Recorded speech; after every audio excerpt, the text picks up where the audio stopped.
So ayun guys, good afternoon. So dito, naka-encounter na naman tayo ng panibagong problema sa motor natin, no? Kaya huminto ako agad. Kung naririnig nyo yung maingay sa bandang likuran ng motor ko. So dito, kumuha ako agad ng tools para doon sa tornilyo na lumuwag na yon at para mahigpitan ko agad, no?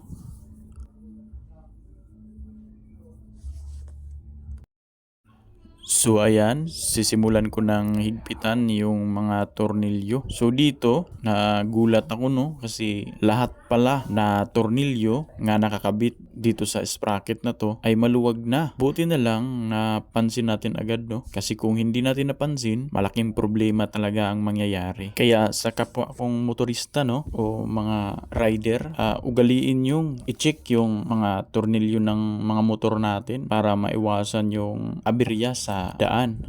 Hanggang dito na lang guys, no, at i-monitor ko na lang tong mga tornilyo na to para masigurado na ligtas tayo palagi sa biyahe. So hanggang dito na lang, maraming salamat sa panonood.